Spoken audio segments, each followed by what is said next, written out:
Bueno, hello everybody. Welcome to our Pergamino Education channel. This is our first video in English actually. We hope it's the first of many. But we're here today to present and to brew our newest special edition of Don Fidel Extended Fermentation. This is a very special coffee from Huesaco, Nariño. A little bit different from our previous special editions. This one's very different in the processing that we will explain a little bit in a few moments. So first of all, we're going to make this coffee in a V60 over ice. So we know summer is ending, but it's still pretty hot out there. So we wanted to make this coffee cold for you to enjoy. So the first step, as always, is just to do a little infusion here, a little water, just to take that paper filter flavors out. Then we'll add, we're using 32 grams of coffee with 400 milliliters of water, but divided into two, 200 milliliters of ice and 200 milliliters of water. So this is 32 grams of Don Fidel's coffee, medium grind, the same that you would use for a normal Calida or V60. And we're gonna start off with a slight pre-infusion. Again, just like if you were making or brewing a normal V60, just to take all that CO2 out and to let the coffee kind of bloom a little bit, get that gas out, and the next pours for them to really do a good extraction on the coffee.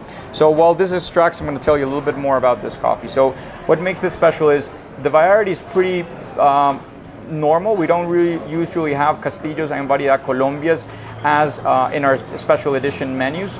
They're varieties that are not necessarily known for just that kind of top quality and specialty. They can produce a lot of good 84s, 85 scoring coffees, but not necessarily in this special edition range. But this coffee has a very special fermentation, very long. We call it kind of a mixed long fermentation. And what brings us and makes it more interesting is that we're getting a lot of information out there in marketing about anaerobic fermentations, carbonic maceration fermentations, all these kind of weird names that sometimes they kind of sound pretty cool, but they're getting a little bit far away from the basic science of coffee fermentation. So the first thing you have to understand is fermentation in coffee is what happens when bacteria and yeast start acting upon the mucilage, which is a sugary substance that basically goes around the seed of the coffee beneath the cherry. I'm going to add the second, sorry to interrupt, I'm going to add the second pour here, another 75 milliliters. So that fermentation usually occurs after the coffee is fermented, or with naturals, it occurs within the cherry during drying. So that fermentation will lead to added basically flavors in our coffee, usually a lot of fruit, a lot of caramel, complexity, chocolate. All those flavors come more from the fermentation than from the actual coffee itself. So this fermentation and all these new fermentations, they're basically what they're playing is with time and temperature. That's where we think the names kind of get separated from basic science, because when we talk about anaerobic fermentations and carbonic maceration, well, it's kind of stating the obvious in terms of all coffee fermentations are anaerobic. We don't have to make them anaerobic. We don't have to seal the tank to make them anaerobic. Once you have a massive coffee fermentation going, the air is going to be sucked out and all the bacteria and yeast are going to start acting on that coffee without the use of any oxygen. So what we're really playing is, again, with temperature and time.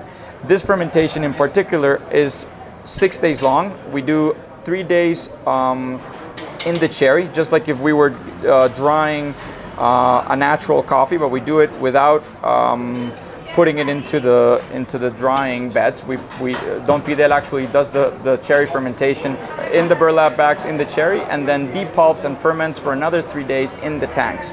So basically doing a very long fermentation. Temperatures are rising. We're getting those aggressive fermentations going, and it's going to lead to a very, very fruity cup. So what we're going to see here is a lot of kind of very ripened passion fruit. We're going to see a little bit of a kind of a cognac note, a very licorice note at the end. Very special. It's almost like it's a natural, but cleaner than a normal natural. And actually, I forgot to put the ice in, but it doesn't matter. You can put the ice in either before you brew the hot coffee or after you brew it. So there's no problem here. There's 2 milliliters in. And what I do is just add the ice at the end. It's the same thing. Oop, there we go. And you end up with a cold black coffee and a lot of those fruit notes get really intense in cold coffee, get really sweet, and very easy to enjoy. So I hope you guys enjoy a little bit the story of Don Fidel's coffee and why it's different. And brew it over ice and tell us what you think. Thank you.